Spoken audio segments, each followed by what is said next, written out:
hindi po nila nagustuhan yung pagkakalipat sapagkat meron nga po palang isang batas, Republic Act number 11350, na kung saan hiningi po na magkaroon po ng Senior Citizens Commission at kailangan po na ang komisyon na yun mapasa ilalim ng opisina ng tanggapan ng Pangulo. Dahil po sa mga naunang mga concerns na nung sila po ay nasa sakop pa ng DSWD, lumalabas po na yung mga benepisyong dapat tanggapin ng mga senior citizens ay hindi po yata madali o hindi efficiently po na naipagkakalob. Ngayon po, sayang naman po kung ang suliraning ito ay hindi maayos. Gusto ko lang pong itanong, Madam Sponsor, kung if you are able to take any action, if it is possible for you to take some steps to probably inform the Office of the President through the Executive Secretary that the original intention in the law is to have the Commission for Senior Citizens to be under the Office of the President in order to efficiently get all the benefits that they deserve. Ang nangyari po ngayon, gumawa ng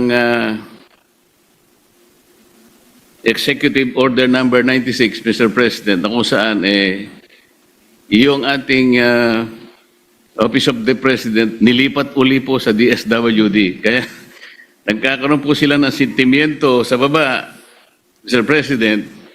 Baka magkaroon po kasi ng problema sa implementation and continuous improvement of the programs and services for the elderly as contemplated by the measure itself. Salamat po, Mr. President. Ako po'y nakikiisa sa pag-alala ng good gentleman mula sa Tarlac at Pampanga, lalo na't common advocacy ng karamihan kung hindi man nating lahat dito sa Senado, ang usapin ng priority legislative agenda ng ating mga senior citizens o nakatatanda. At matutuwa po ako kung maihahanay nga po itong pagtalakay at harinawa't pagpasa nitong Philippine Geriatric Center Bill, alang-alang nga po sa ating mga senior citizens. Bagamat in principle, bukas na bukas ako sa mungkahin ng good gentleman na ipaalala sa Office of the President sa pamamagitan nga ng Executive Secretary kung ano yung intensyon ng batas na yun na nga po, nagpo-provide na ang NCSC ay mapailalim sa ilalim ng Office of the President, mabuti na lamang po, at least dito po, sa sakop nitong Philippine Geriatric Center Bill, pinoprovide po na itong PGC o Philippine Geriatric Center ay magiging sa ilalim ng direct control and supervision of the Department of Health. Kaya't hindi pa man malinaw hanggat hari nawa maipasa itong panukala tungkol sa Philippine Geriatric Center, iyang mga kailangan ayusin sa pagitan ng NCSC, DSWD at OP ay pwede na rin pong ibilin sa DOH na patuloy nilang linawin ito sa mga concerned agencies para sa patuloy na pagpapatupad o pagpapatakbo ng Philippine Geriatric Center, hindi lamang po ang DOH, hindi lamang po ang PhilHealth, kundi nga po pati ang National Commission on Senior Citizens ay ganap na pwedeng lumahok sa pagsusulong ng pagsilbi ng Philippine Geriatric Center sa ating mga senior citizens, Mr. President. Yes, Mr. President. So the only concern or the only issue that we need to convey to the Office of the President through the Executive Secretary is whether an executive order can prevail over a statutory law.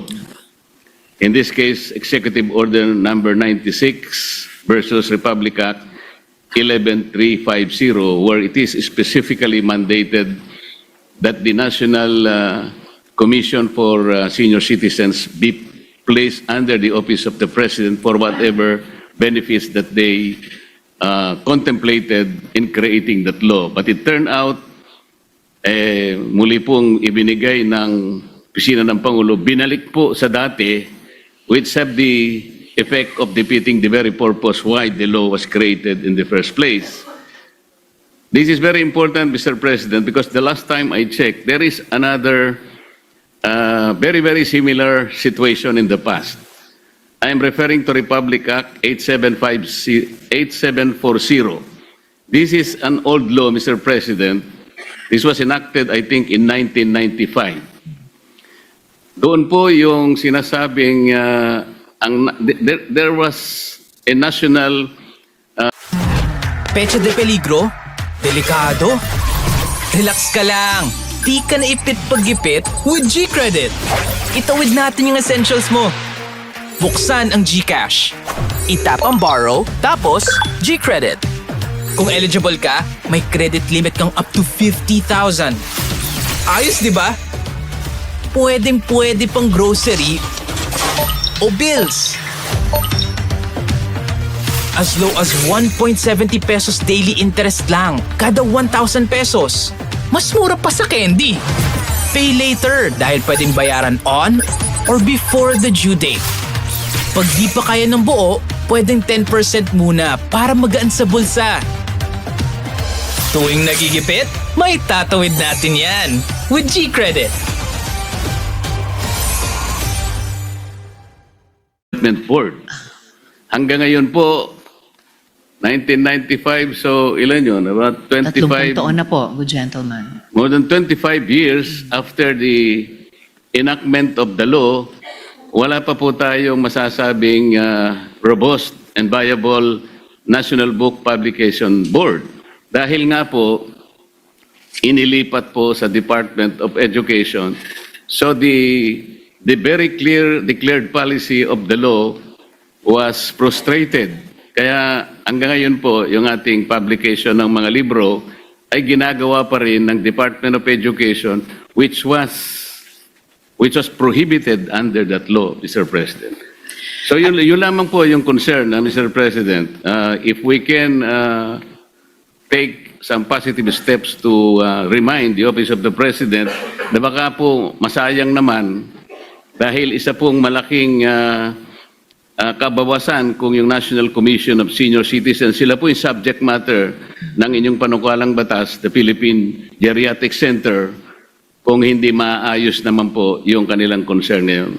Maraming salamat, Mr. President, and thank you, Madam Sponsor. Maraming salamat din po sa good gentleman from Pampanga and Tarlac, Mr. President. Very well taken po yung paalala nila dahil ayaw na at yung payo nila at gagawin po nitong representasyong ito, yung pag-communicate tungkol sa isyung ito sa Office of the President sa pamamagitan ng Executive Secretary. Dahil ayaw naman po nating maulit dito naman sa Philippine Geriatric Center ang napansin ng good gentleman na hindi po ganap na pagsulong ng National Book Development dito sa ating bansa.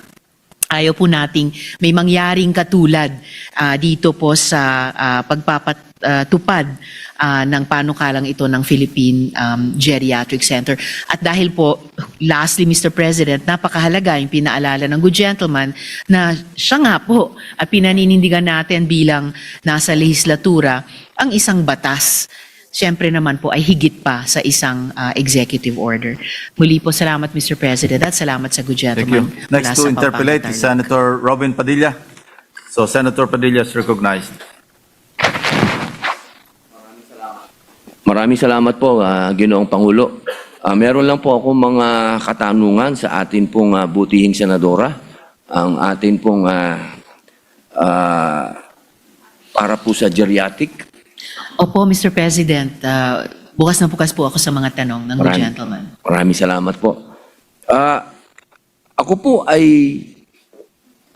maiksing kwento lang po. No? Ako po ay nagsulong ng panukala patungkol po sa pagkakaroon ng mga nursing homes para sa mga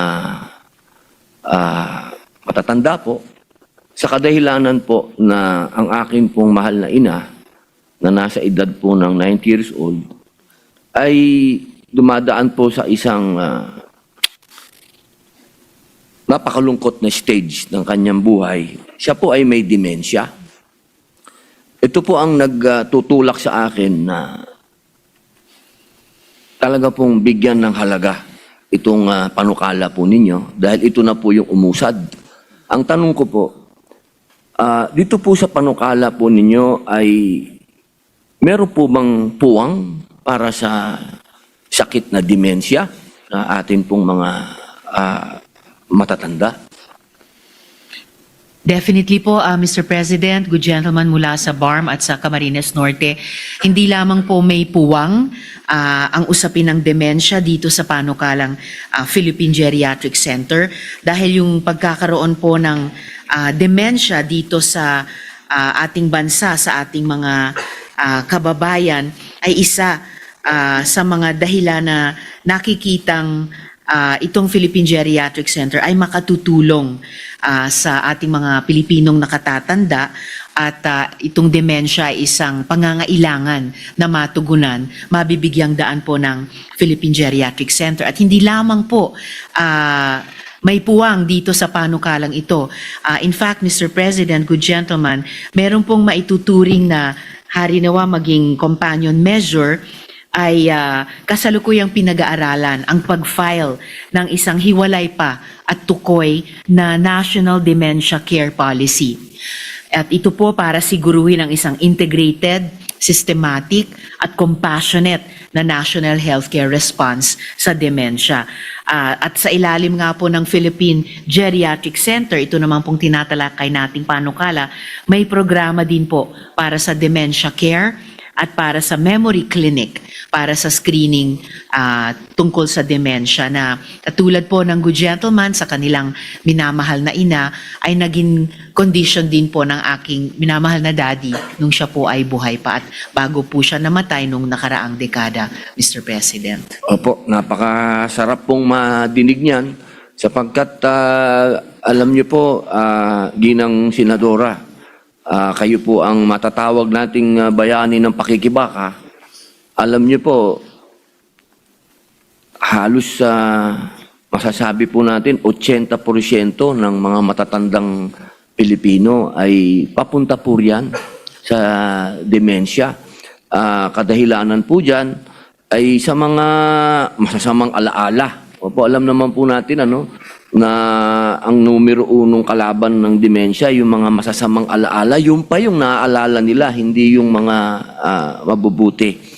Kaya ito pong panukala po ninyo ay napakahalaga. Tanong ko lang po, kung doon po sa panukala, siyempre po, kapag meron tayong ganitong gagawin, meron po ba tayong makukuha ng mga profesional na halimbawa po, yung sa mental health, yung pong tinatawag natin na geriatricians, yan po, tsaka mga neurologists, meron po tayo niyan? Available po ba yan sa Pilipinas po? Salamat, Mr. President, para sa tanong na iyon. Itong usapin ng sapat na staffing at saka pati workforce development and training para sa geriatric services ay totoong alalahanin sa buong bansa natin, lalo na base po sa datos, Mr. President, good gentleman, sa ngayon, 173 lamang po ang active na geriatricians dito po sa buong bansa natin. At ito kaya rin po ito ay isa sa mga areas para sa workforce development and training sa ating bansa in general at partikular magiging din dito sa Philippine Geriatric Center. So definitely kino-contemplate na nitong panukalan para sa Philippine Geriatric Center yung pagkakaroon ng iba't ibang health human resources para sa center kasama na po ang mga geriatricians. Opo, kasi napakahalaga po nun. Pagka pinag-usapan po natin na tayo po ay mag-i-employ ng mga ganitong klaseng espesyalista, ang kasunod po niyan ay yung budget. Ito po bang ating itatatag na PGC ay magkano po ba ang budget nito ngayong kapag ito po ay sa unang taon po? Sa unang taon po ng pagpapatayo ng Philippine Geriatric Center. So meron pong ine-estima na mga cost para dito at hindi po tayo kailangan mabigla na kailangan sa isang taon lamang ay maitayo na ito dahil iniisip po, Mr. President, good gentleman, na pwedeng progressive ang pagpapatayo Opo, nito. tama po. Dahil science po yan, ano? Yes Continuous. po. Opo, opo. So, kahit po sa loob ng kalahating dekada hanggang 7 taon pa para dahan-dahan pong maitayo ito at dahan-dahan din pong maipon at magastos ang pangangailangan. Sa ngayon po, kung gagamitin ang 100-bed Dole Hospital para sa OFWs bilang baseline, ang pagtatayo ng isang kahit 100-bed muna na Philippine Geriatric Center ay magsisimula sa humigit kumulang 550 million pesos para sa construction at saka basic equipment. At ngunit dahil ang PGC kalaunan sa loob ng 5 hanggang 7 taon ng kanyang pagtatayo ay mangangailangan ng specialized wards, rehabilitation facilities, diagnostics para nga po sa dementia at iba pang geriatric conditions, long-term care areas at posibleng research at training spaces, pati na po para sa ating mga geriatricians at iba pang health human resources. So inaasahang mas mataas ang kabuuang gastos na maaring umabot, pero sa loob nga ng 5 hanggang 7 taon naman, 600 million hanggang 1.2 billion pesos. Pero kung isipin po natin, Mr. President, good gentleman, na i-stretch out yung gastos na iyan hanggang sa 7 taon pa, kahit po yung 1.2 billion pesos, kung taon-taon na ihuhulog, no, in tranches, ay hindi po magiging unmanageable yung ipopropose ng DOH na budget at ikokonsidera natin dito sa Senado, sa buong Kongreso tuwing budget debates, Mr. President. Doon po sa budget, yan naman po kahit sa akin pong palagay ay dapat talagang paglaanan po yan ng budget. Opo, ang akin po ay doon po sa mga magiging sweldo noong ating mga i-hire po ng mga espesyalista. Na yan naman po ay naka-average po yan sa mga iba't ibang lugar po, ano? At yan po ay po-provide, Mr. President, good gentleman, sa kung ano yung umiiral na salary standardization law sa bawat taon ng pag-operate ng Philippine Geriatric Center at na kailangan ding sumunod ng Department of Health na siyang magiging pinaka-in-charge. Your playground, now online. Bet88 has over 1,500 games, secure and fast gameplays. Meron pang play for fun option to try all the games. Ibang swerte to. Bet88.ph. Opo, at magbigay ng kanilang specialty. Meron lang po akong isa pang pagka binilang po natin ang dami ng ating mga kayamanang matatanda, napakarami na po nila. Malamang hindi po kakasya yan sa una nating bugso pag ito po'y naging batas na. Meron po ba tayong provision diyan sa ating panukala na nagsasabi ng yung pong katulad namin na nasa bahay? Opo, meron naman pong, kami naman po, hindi na kami hihingi ng budget dyan. Opo, pero marami pong mga kababayan natin ang wala namang ganong klaseng kinikita dahil napakamahal po talaga ng pinag-usapan po natin ng nursing care. Napakamahal po nito.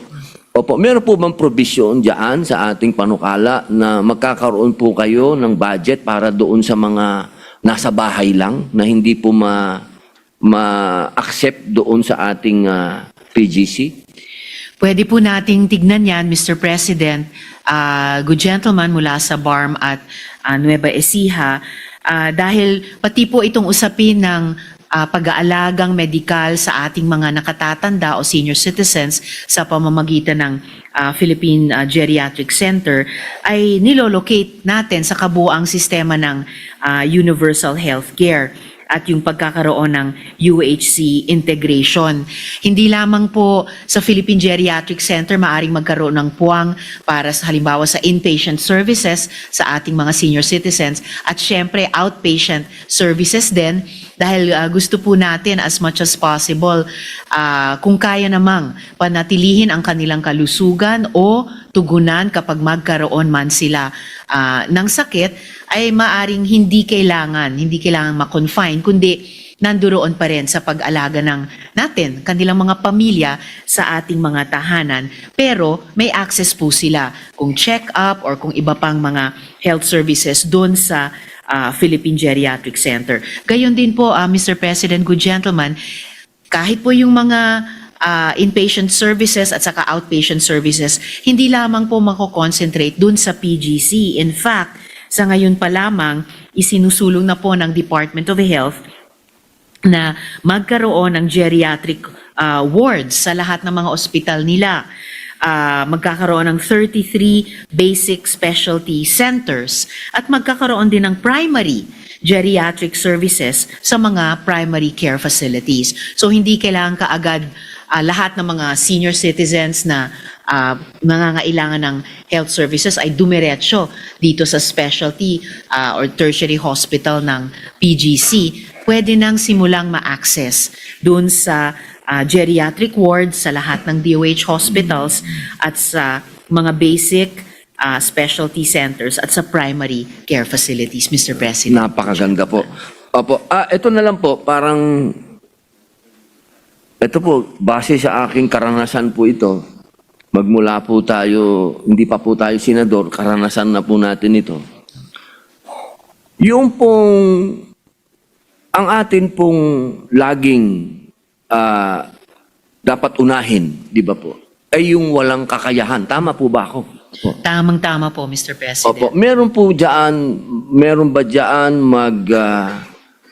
parang dadaan sa proseso para malaman po natin kung sino talaga yung walang kakayahan at yung may kakayahan, sapagkat alam niyo po, dito lamang po minsan ako ay nagugulantang dahil may mga humihingi ng tulong kung sino pa yung may kaya.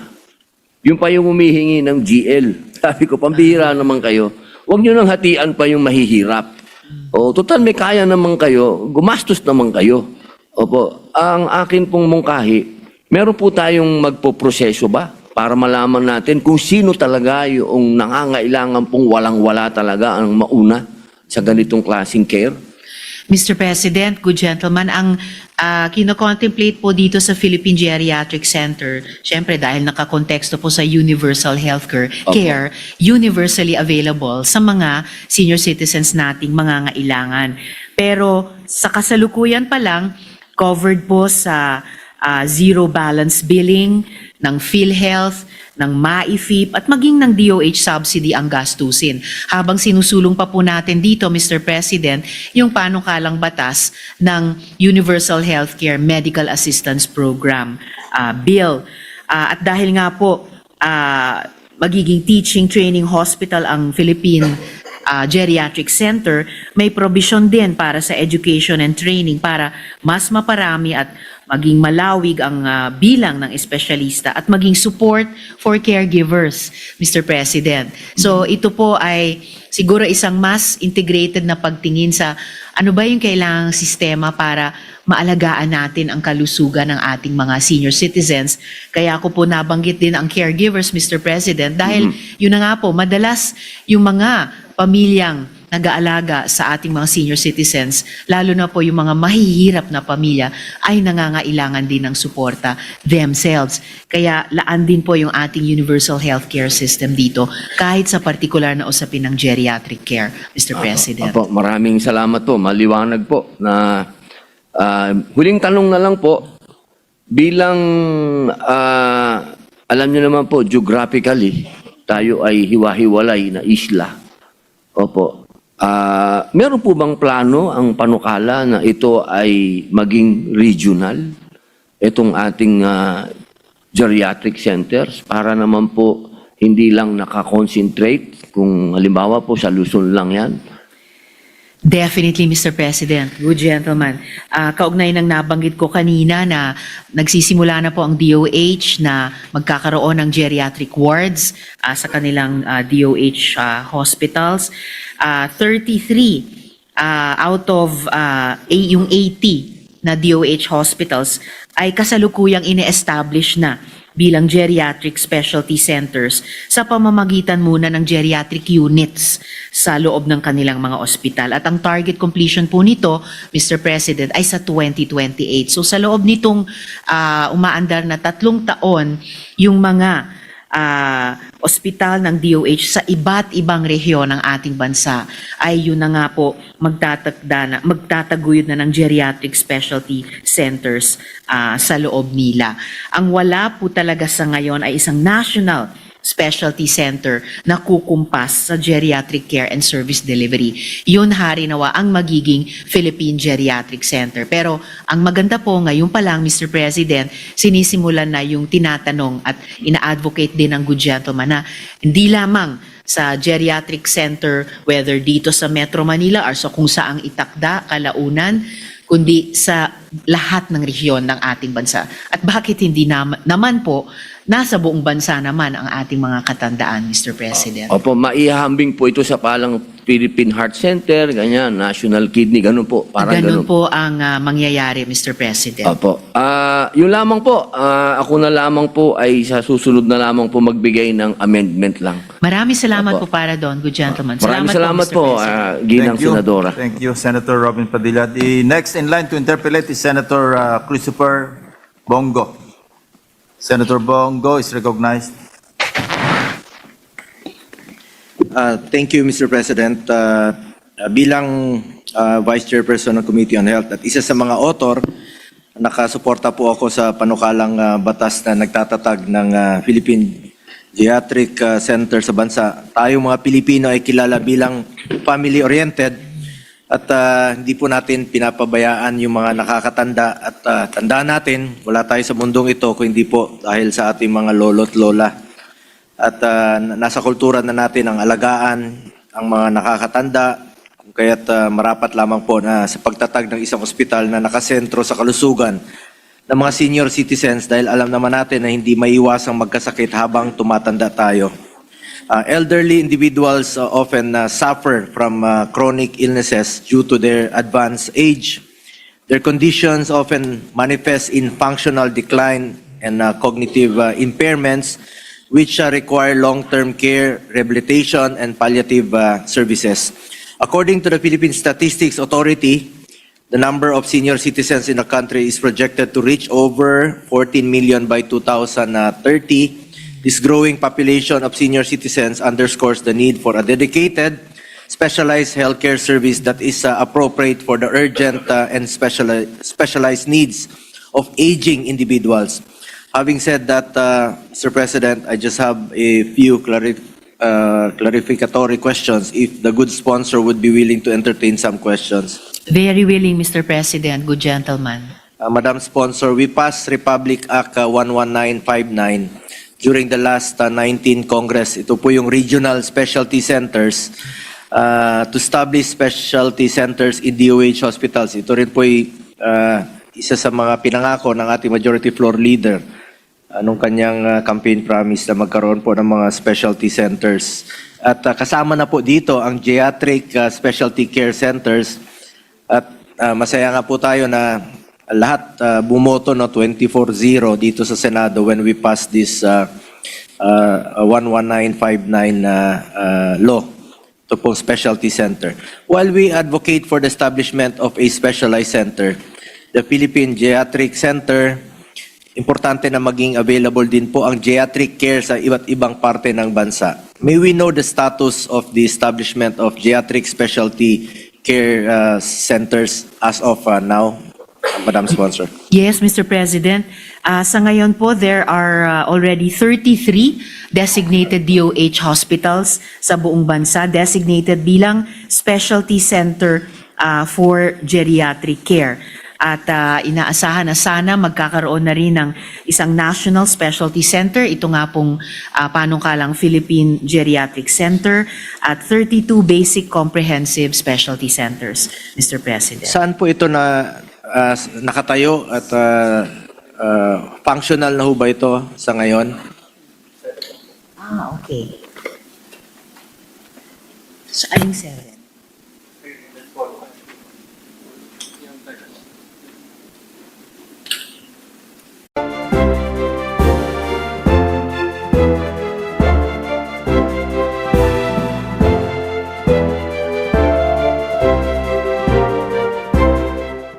hospitals, good gentlemen, 33 are designated as specialty centers for geriatric care at ang fully functional, kompleto na sa ngayon ay 7.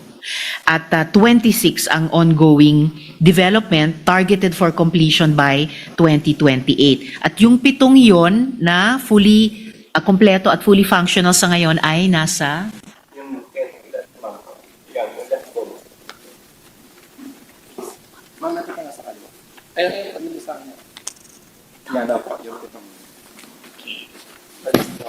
Okay.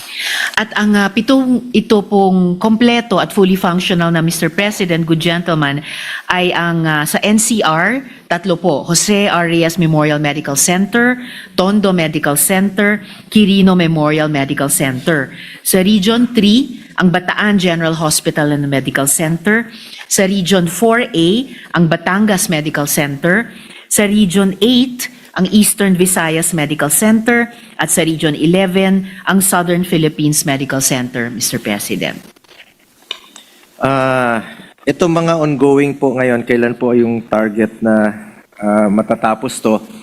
Since napansin ko po sa ating national budget no sa 2025 and even 2026, since magka-create, gusto nating ipasa itong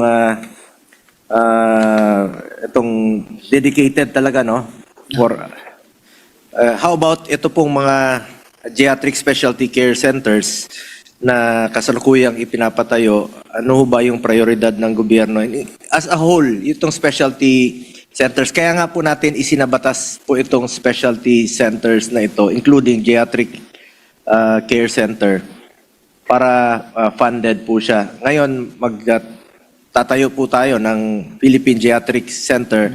Pwede bang malaman ng publiko anong pinagkaiba po nito? Bakit magtatayo na tayo ngayon ng dedicated, since marami pang mga ongoing out of 33 na geriatric specialty centers ay 7 pa lang po ang natatapos at meron pang 26 na ongoing. Yes, Mr. President, good gentlemen, yung 26 na ongoing development ay targeted for completion by 2028. So sa loob nitong 3 taon. At bakit kasabay po nitong 33 total na maitatayong specialty centers for geriatric care sa kabuuang 82 DOH hospitals, maitatayo yung 33 by 2028, yung kahalagahan pa rin ng isang Philippine Geriatric Center. Dahil po, Mr. President, ang Pilipinas ay nilalarawan na aging rapidly at hindi pa po handa yung ating health system. Karamihan po ng mga ospital ay kulang pa ang kapasidad para tugunan yung complex na pangangailangan ng older adults at gaya ng napag-usapan sa good gentleman mula sa BARM kanina, may severe shortage po ng geriatric specialists at saka trained personnel. Na ang nagiging resulta, Mr. President, yung older persons madalas nahaharap sila sa fragmented care na walang dedicated na national institution na responsable para i-coordinate yung geriatric services o isa-set yung standards o magsusulong ng research. Kaya nga po itong pagsulong ng total na 33 specialty centers for geriatric cares out of yung 82 DOH hospitals by 2028, kasama na po sa gagawin nilang trabaho ay yung pagtataguyod ng standards para sa development ng mga specialty centers na ito at iba pang levels of facilities for geriatric care, Mr. President. Do I agree with you, no? Pero sana po ay mabigyan po ito ng prioridad yung pagpupondo po nito mga specialty centers dahil kasama naman po ang geriatric specialty centers po dito. For the record, yung sa SPMC, Southern Philippines Medical Center, isa po tayo sa nagsulong noon na during my time na naging chairman po ako ng Committee on Health for 6 years na mapondohan po itong mga specialty centers, including ito, yung mga 7 natapos na rin po, na isinulong rin po natin, and including ito rin pong mga ongoing. Sana po'y mabigyan po ng prioridad ng DOH yung pagpupondo para matapos na po ito. Dahil itong plano nating paglalagay ng Philippine Geriatric Center most likely dito po ito ilalagay sa National Capital Region sa Maynila, no? So marami yung iba mahirapan na pong bumiyahe. Sana po matapos kaagad itong mga specialty centers na ongoing pa at yung plano in accordance with the law.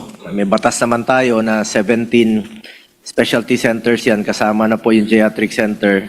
Sa batas ng Republic Act 11950, magtatatag po ng mga specialty centers including geriatric centers, specialty centers sa mga existing DOH hospital sa buong bansa. Hindi siya stand-alone dahil napaka-tagal po nitong gawin.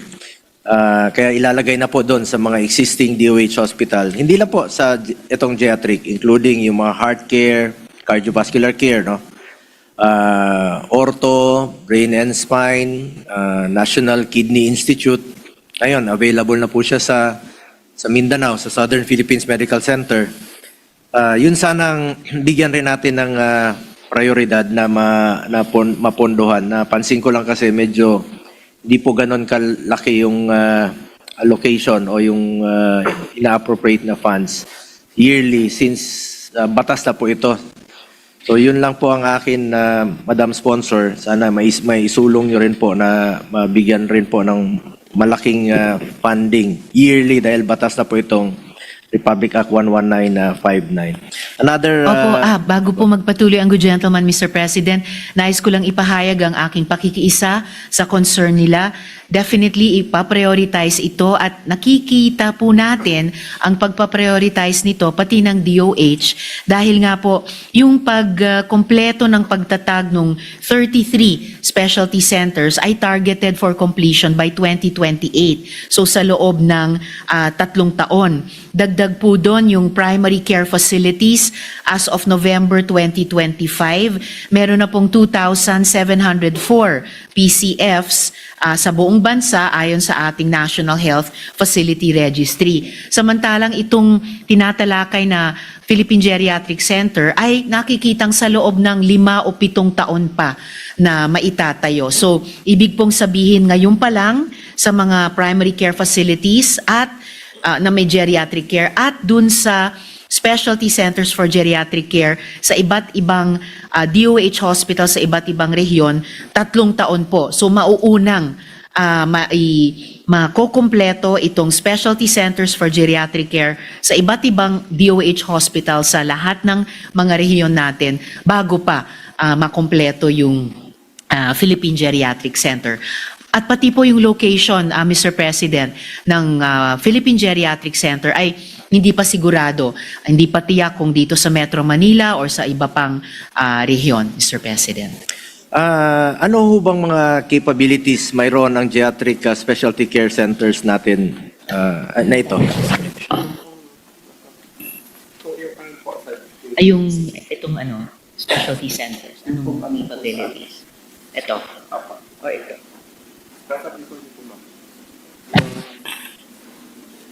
Yung specialty centers? Yan pong ginagawa ngayon.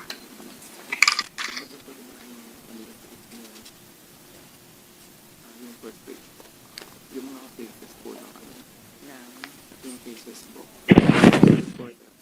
Struggling to get traffic? You're missing out on the world's most powerful platform, TikTok. Get 28,200 Philippine pesos TikTok ads credit. No more worrying about low traffic.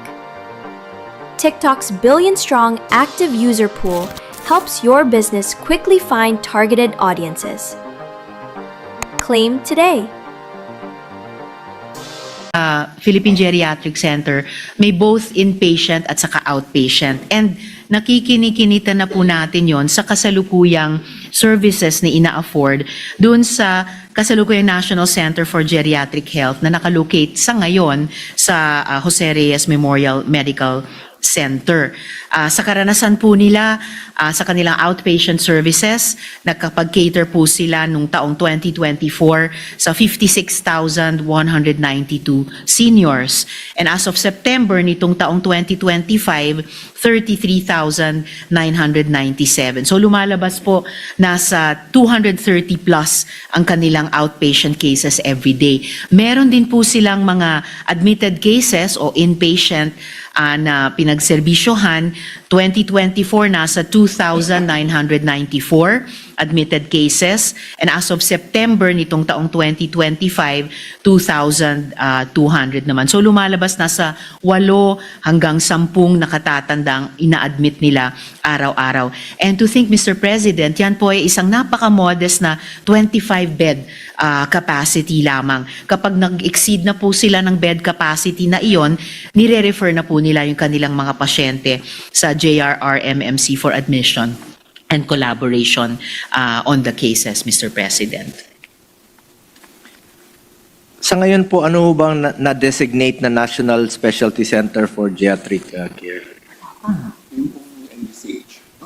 Sa ngayon po, dahil tinatalakay pa lang yung posibilidad ng pagtayo ng Philippine Geriatric Center, ang tinuturing na National Center ay yung lamang pong NCGH o National Center for Geriatric Health na nandun po sa Jose Reyes na may limited 25-bed capacity para sa inpatient and also limited pero pinag-iigihan na rin po nila capacity to address outpatient cases.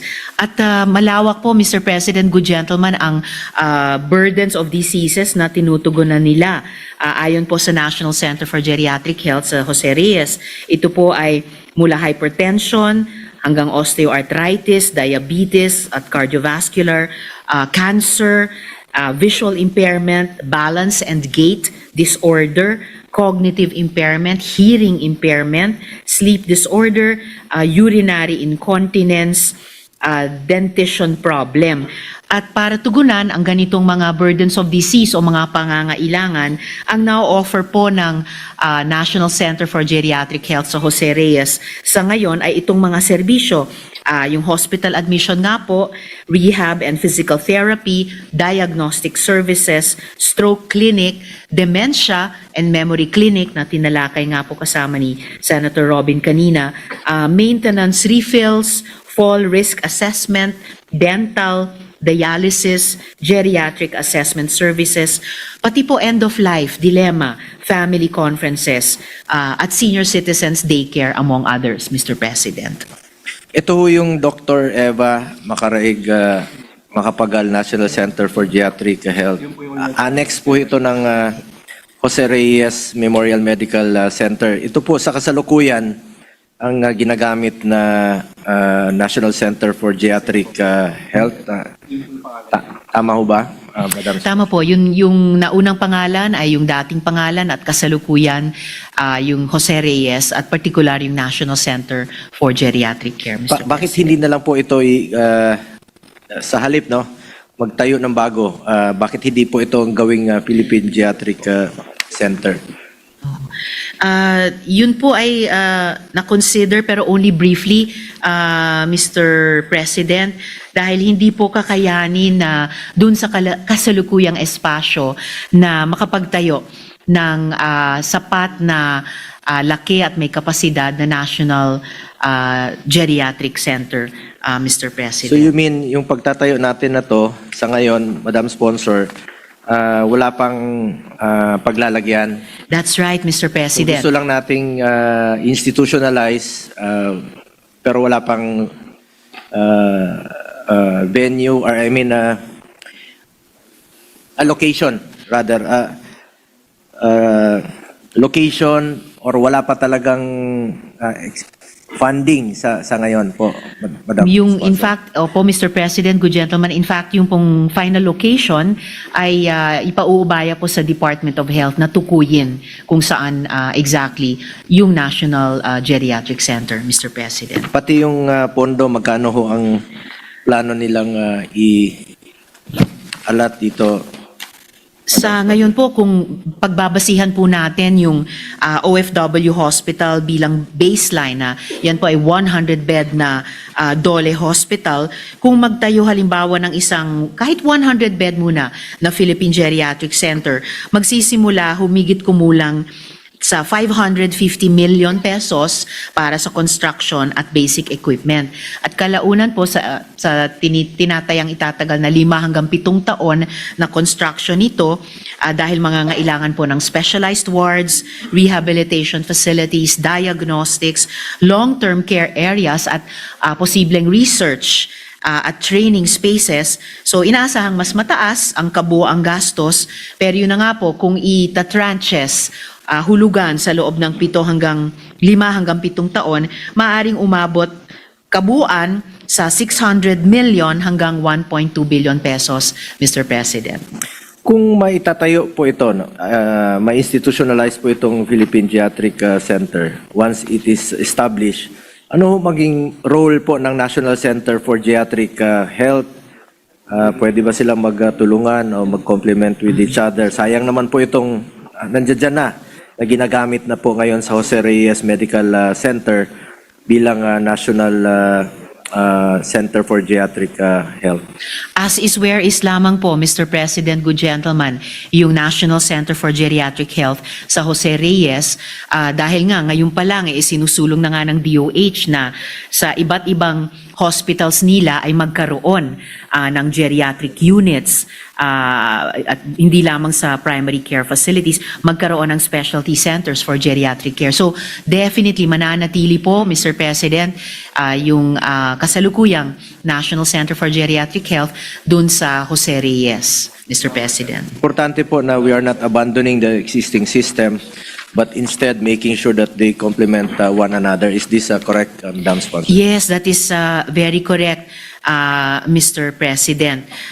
So may posibilidad talaga na yung NCGH na gumagampan sa mandato ng magiging Philippine Geriatric Center bilang National Apex Specialty Hospital for Geriatric Care, mananatili po itong NCGH sa Jose Reyes. Ia-absorb po ng Philippine Geriatric Center yung kabuang National Center for Geriatric Health, or isa pang posibilidad, gayahin nga po ang complementation, yung importanteng terminong binanggit ng good gentleman, gayahin ang complementation ng San Lazaro Hospital at RITM bilang centers for infectious disease. Na ito namang magiging PGC, Harinawa, hospital-based na directly nag-i-interact sa mga senior citizens araw-araw dahil may na-offer silang beds, wards, services at bilang science and research institution din na kahit may limited clinical beds para sa advanced geriatric care management. So, magkakaroon din ng leeway ang Department of Health i-finalize yung disenyo ng geriatric. Brows fading by lunch? Lovely Life Fu microblading pen glides on smoothly. 5 natural shades, sweat-proof and long-lasting. Perfect for beginners. Lazada authentic and free shipping. Tap to get flawless brows now. Here. Opo, Mr. President.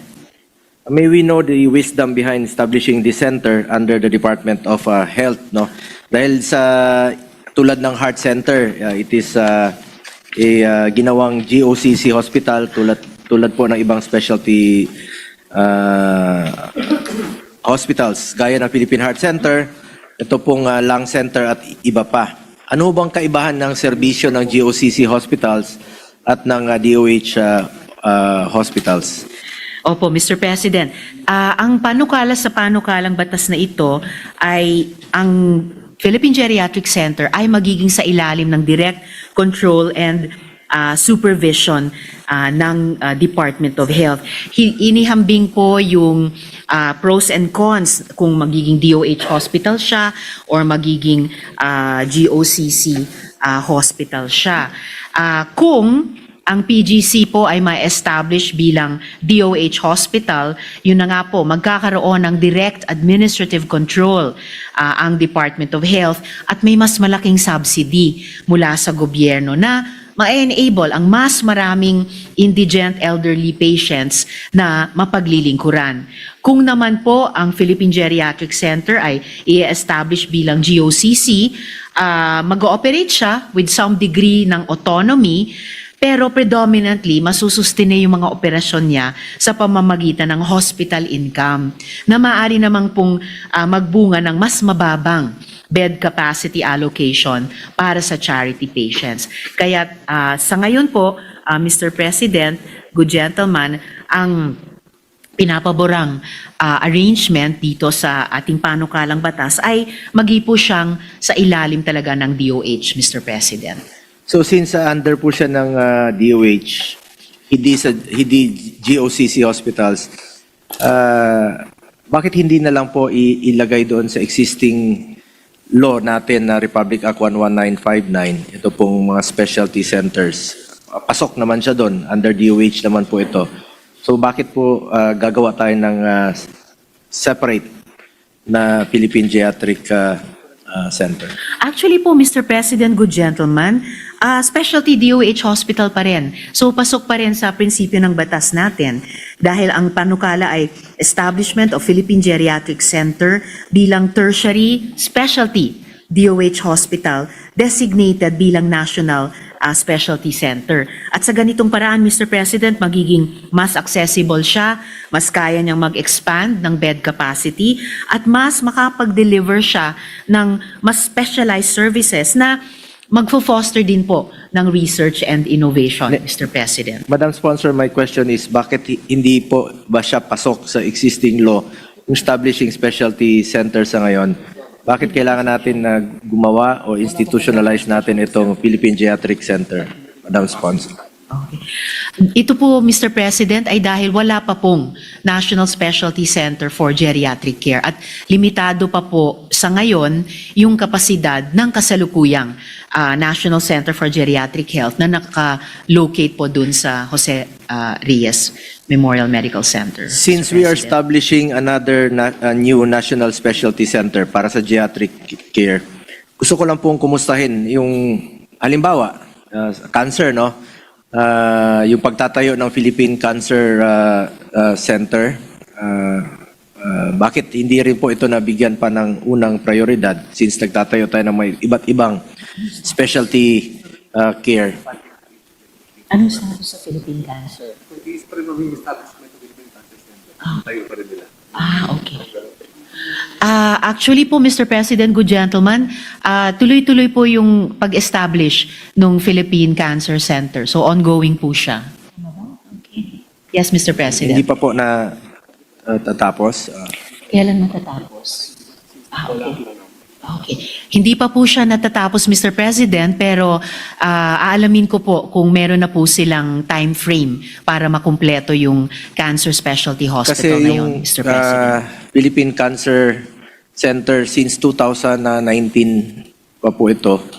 So, ibig sabihin na 6 years na po.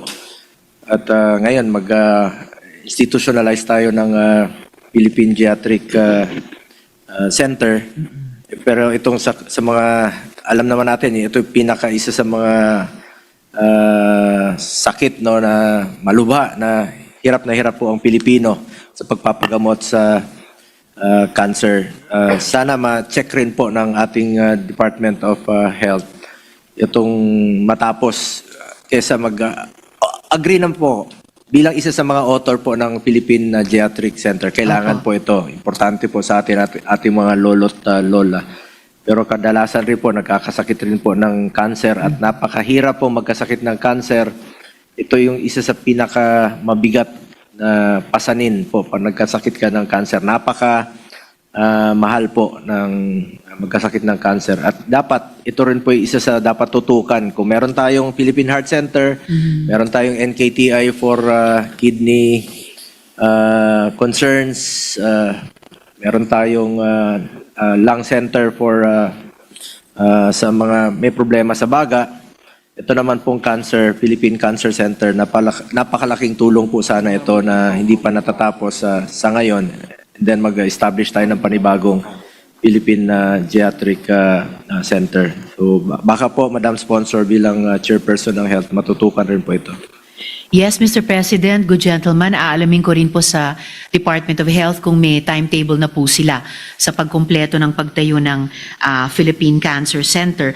At gayon din po, dagdag lang po dun sa timeline din ng implementasyon ng Philippine Geriatric Center, gaya ng nabanggit ko po kanina, Mr. President, depende sa diskarte ng DOH, we imagine na yung Philippine Geriatric Center mag-undergo ng 5 to 7 years din po na phased implementation mula planning, site selection, construction, hiring, soft to full operations. At may nakikita po kaming dalawang components sa PGC implementation.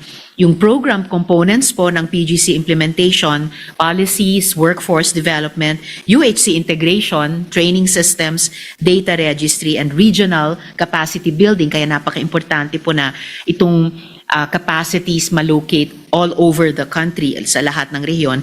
Yun po, kino-contemplate magsimula agad at patuloy na mag-scale nationwide nga po. Bago pa man makumpleto yung physical hospital ng Philippine Geriatric Center.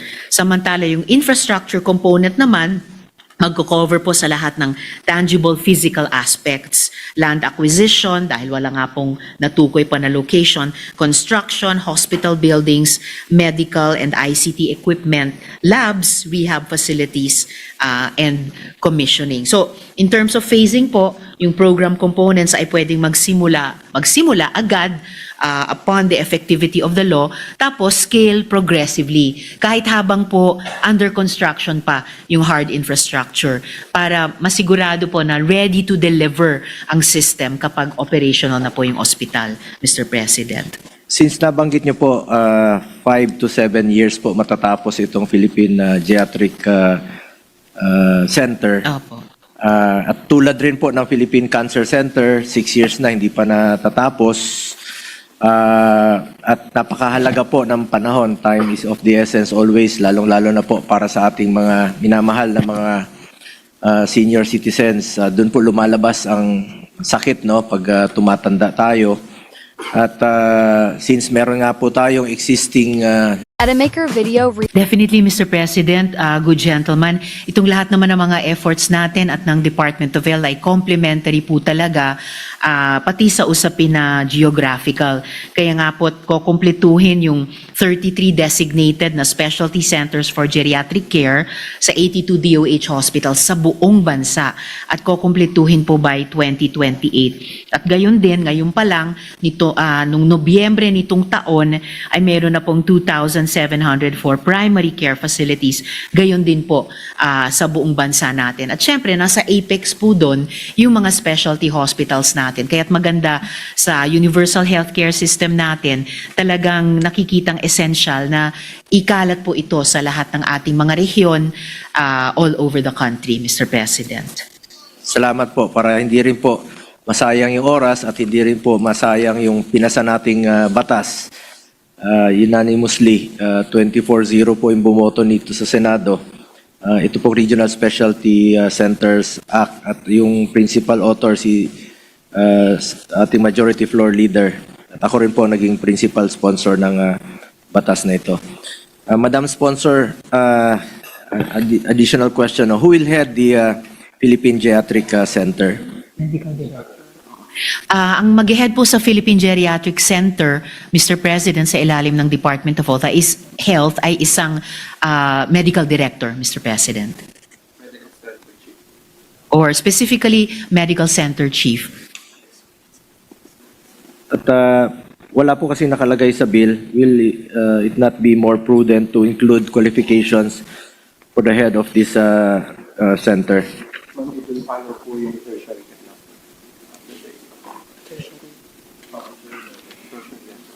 Yes. Mr. President, bali susundin po, susundin po yung organizational structure and staffing pattern ng mga tertiary level hospitals. So, hindi naman po maiiba doon, Mr. President.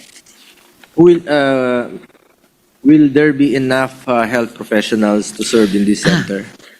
Napaka-importante niyan, Mr. President. Salamat sa good gentleman. Talagang gaya ng nasimula na rin pag-usapan kay Senator Robin kanina, yung usapin po ng Health Human Resources ay napaka-importante kahit dito sa Philippine Geriatric Center dahil nationwide nga po ay meron lamang ayon sa datos 173 lang na active geriatricians, kaya ito po talaga ay area para sa workforce development and training.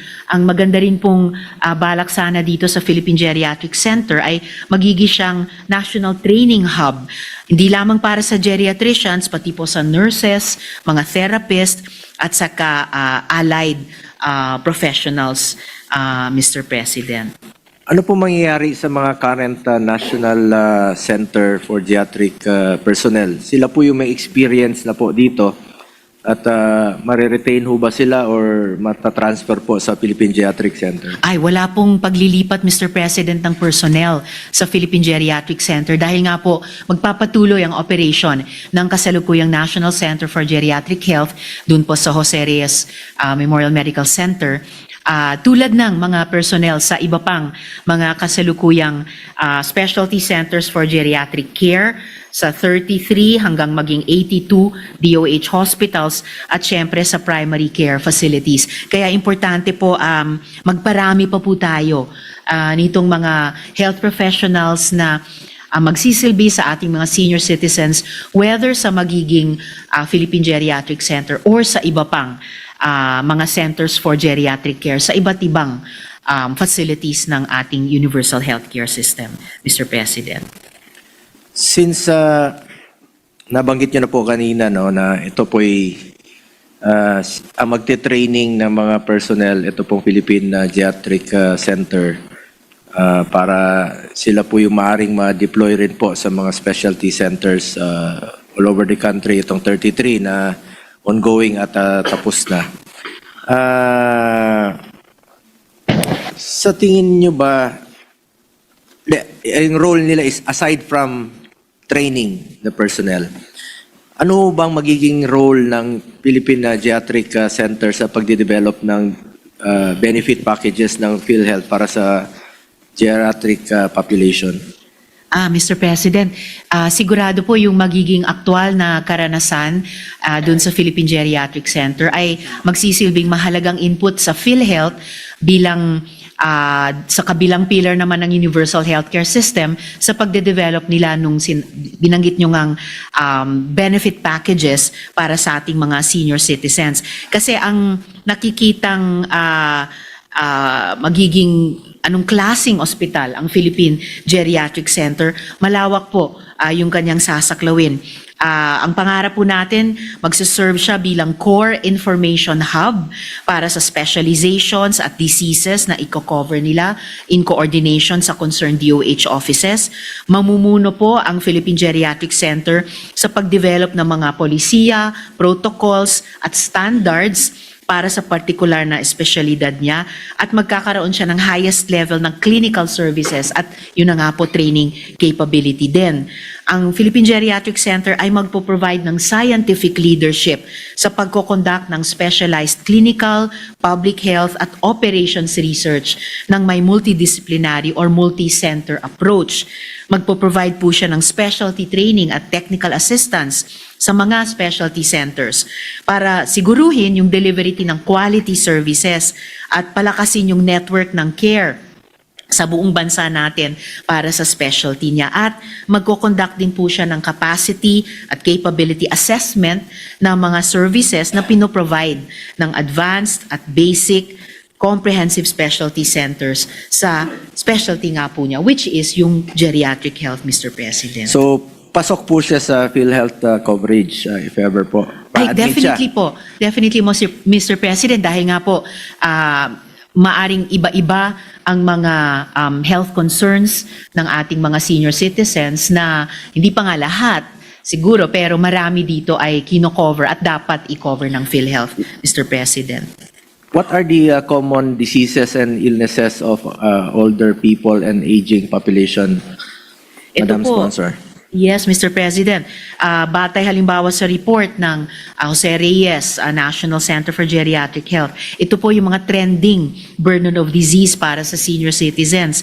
Kasama na po doon yung hypertension, osteoarthritis, diabetes at cardiovascular, malignancy o cancer, visual impairment, balance and gait disorder, cognitive impairment, hearing impairment, sleep disorder, urinary incontinence, dentition problem.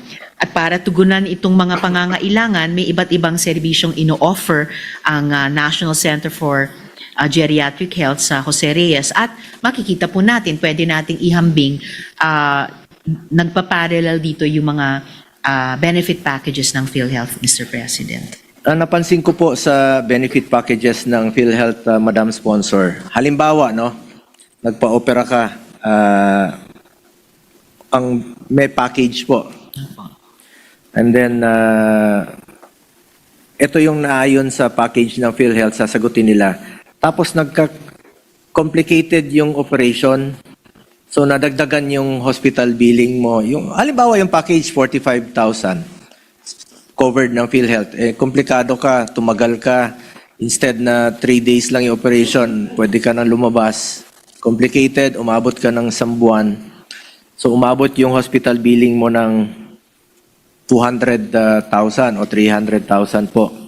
Since DOH hospital po ito, magiging covered ho ba siya ng zero balance billing? Yes, Mr. President.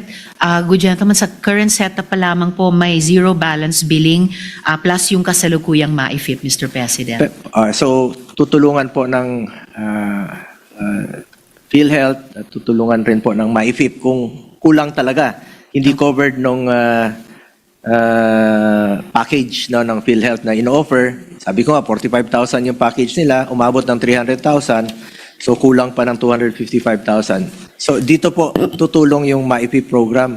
Opo, Madam. Mr. President, hindi po maiiba ang Philippine Geriatric Center sa kasalukuyang setup natin, kaugnay ng PhilHealth at iba't ibang medical assistance program ng DOH na gaya ng nabanggit ko rin kay Senator Robin kanina ay sakop ng isang sinusulong nating panukalang batas tungkol sa medical assistance, Mr. President. Ito po ay magiging laan din po sa ating mga senior citizens sa Philippine Geriatric Center, Mr. President. So dahil DOH hospital rin po siya. Yes, Mr. So President. maaari siyang, aside from PhilHealth package, pwede siyang humingi ng tulong sa MAIFIP program. Yes, Mr. Para mas President. mababawasan po yung problema niya, yung out-of-pocket expenditures.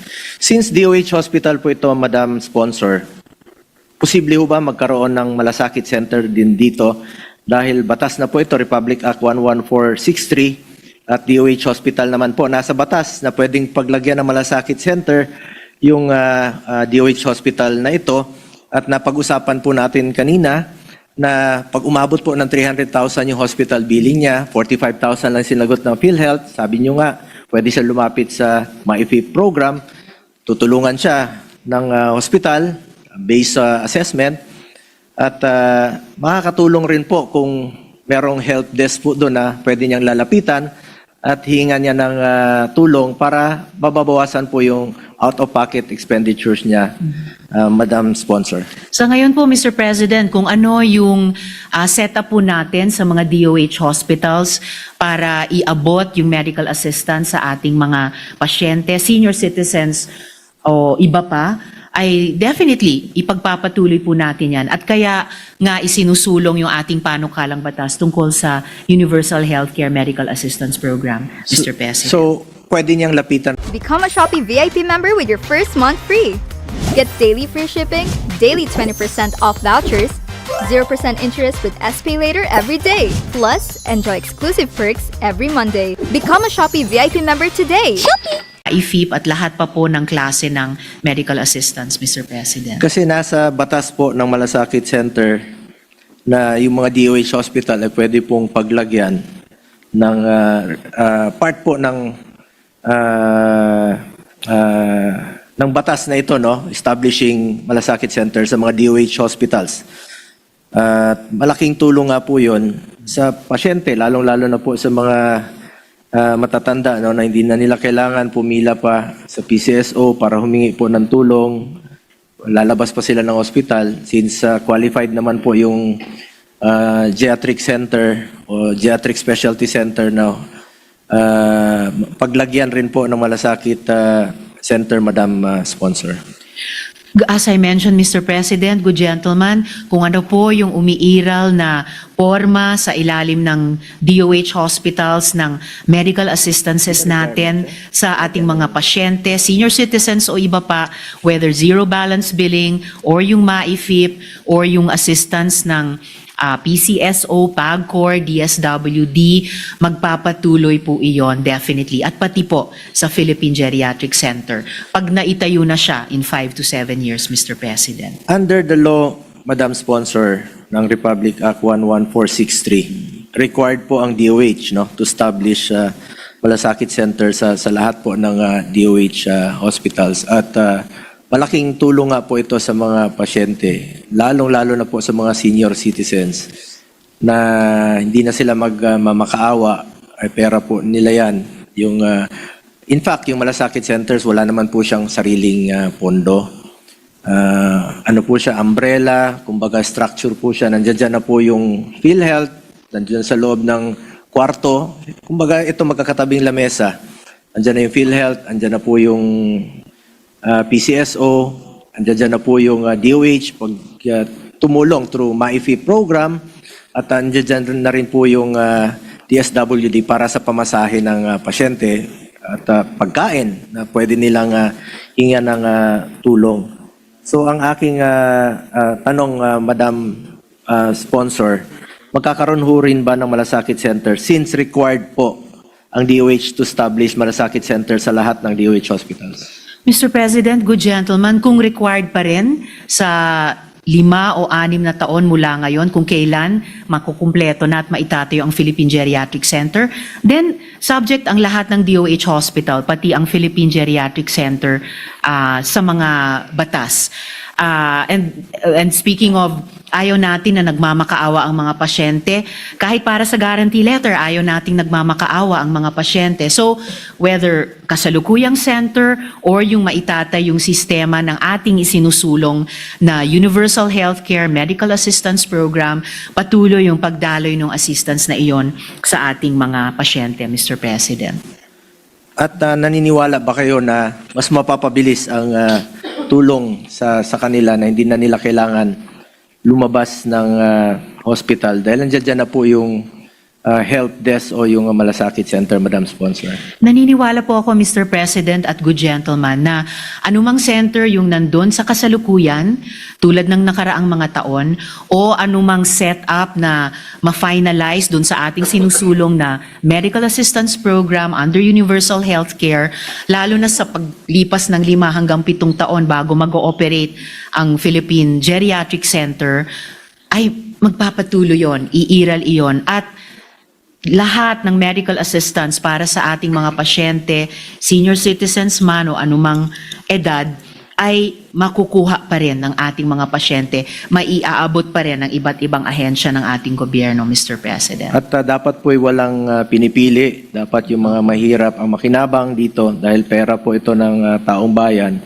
Lalong-lalo na yung mga senior citizens natin na wag natin pahirapan. Andiyan naman po yung setup na yan na mas madali nilang ma-identify, mas madali nilang guided po sila. Andiyan yung help desk eh. Kaya nga po noon, kahit saan may naglalagay, iba't ibang mga departamento naglalagay sila ng help desk to guide them saan sila hihingi ng tulong. At ito naman pong malasakit center, sabi ko nga wala siyang sariling pondo, but it's a help desk na mag-guide sa mga pasyente o sa mga watchers na saan po hihingi ng tulong mula sa gobyerno. So yun po ang ating ina-emphasize rin po, kasama na po dito sa Philippine Geriatric Center, Madam Sponsor, na isa rin to sa ating pinasa noong 18th Congress, itong batas na ito, na huwag po pahirapan yung mga pasyente, lalong-lalo na po itong mga senior citizens natin. bigyan natin sila ng mas mabilis na paraan na hindi na po sila mahirapan pa. Lalong-lalo na po sa iba't ibang ahensya ng gobyerno na kailangan pa nilang makaawa. Andiyan na po sa harapan nila. Yan na po yung naging setup. Huwag na natin pahirapan pa yung mga pasyente, Madam Sponsor. Opo, Mr. President. And at the same time, pangarap natin by the time na may Philippine Geriatric Center, 5 o 7 taon pa mula ngayon, may full universal healthcare na tayo. And kaugnay ng isang napag-usapan kanina sa good gentleman from Davao, mayroong pong konting project overview dun nga po sa Philippine Cancer Center na 20-story specialty hospital.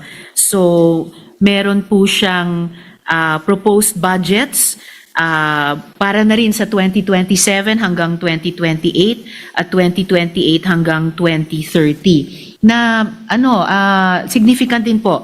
For 2027 to 2028, ang magiging proposed budget niya by that time ay 1.335 billion pesos, Phase 4. At para sa 2028 hanggang 2030, proposed budget po niya, Phase 5 ay 1.415 billion pesos. Ang ulat po ay yung Phases 1 and 2 status ay 55% work accomplished na. So at pwede ko pong ibigay ang iba pang mga detalye sa good gentleman from Davao, Mr. President, to go sa importanteng center na ito, Mr. President. Since nasa isang area po ito maitatayo, posibleng maitatayo, no? Hindi nyo pa alam kung saan talaga ilalagay. Opo. Medyo, if ever, wala nang space dito sa Metro Manila at lalagay ito sa probinsya. At hindi ba mahirapan yung mga pasyente natin?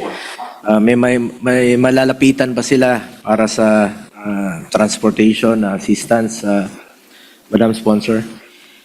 Pwede po nating pag-usapan yan, Mr. President, good gentleman, at bukod pa po sa posibleng transportation assistance, ang maigi po dito sa Philippine Geriatric Center ay hindi siya magiging stand-alone lamang. Dahil nga po, even before na maitatayo siya by 2028, targeted na kompleto na po yung specialty centers for geriatric care sa 82 na DOH hospital sa buong bansa. Bukod pa po sa libo-libong mga primary care facilities. Libo-libo po talaga dahil nitong nakaraang buwan lamang ng November 2025, mayroon na pong 2,704 na primary care facilities na yon. Siyempre gusto po natin na masalubong yung mga seniors natin dun pa lang sa primary care level habang maganda pa po ang kalusugan nila, or kung may karamdaman naman parang simple pa lang, mas madaling gamutin para hindi na kailangang umabot pa sa Philippine Geriatric Center bilang isang specialty hospital na, Mr. President. Yung tanong ko po kanina is kung sakaling pupunta nga sila doon sa maaaring itayo na medyo malayo, nabanggit ko lang po itong transportation assistance, Madam Sponsor. Since sa Malasakit Center nga po, posibleng mabigyan sila ng DSWD ng pamasahe. So- Part naman po yun ng assistance ng DSWD. Kaya sinasabi ko po yun dahil nasa batas nga po, no, na maaaring paglagyan sila ng help desk na maaari nilang lapitan. Yung current setup na yan ay malaking tulong po sa ating mga kababayan. Yung Malasakit Center help desk na yan, malaking tulong po yan sa kanila at wala pong pinipili yung sistema na yan. Ang nagdi-determine po dyan yung agencies po, DSWD, PhilHealth, PCSO, at ang DOH po, at ang social services or ito pong mga social worker po ang nagdi-determine sa pagbibigay po ng tulong sa kanila, Madam Sponsor. At wala pong pumipigil, Mr. President, good gentleman, na magpatuloy yung ganyang medical assistance, pati po sa pamasahe ng mga pamilya or nagbabantay sa ating mga pasyente sa maitatayong Philippine Geriatric Center, Mr. President. So malaking tulong po itong help desk na ito kung sakali magtayo sila doon, Madam Sponsor.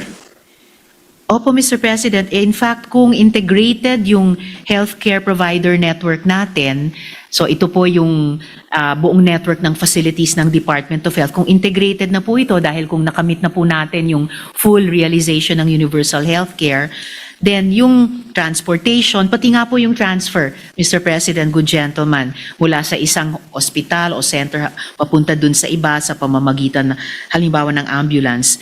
So consider dapat po kasama na po ito sa package of services, Mr. President. Alam naman natin, Madam Sponsor, na we are very far yet from the full implementation of the universal healthcare. Kaya nga po may MAIP ngayon, di ba, Madam Sponsor, dahil kulang talaga yung zero balance na sinasabi nila, layo pa po talaga. Punta kayo ng Philippine Heart Center ngayon. 70% yung charity. May 30% hindi po charity. Yung iba po hindi na po makaantay ng charity kasi 3 months yung pag-aantay nila. So pupunta po sila doon sa pay ward. Pagpunta nila sa pay ward, doon po yung excess. Hingi sila ng tulong sa babayaran. Hindi mako-cover po ng PhilHealth lahat.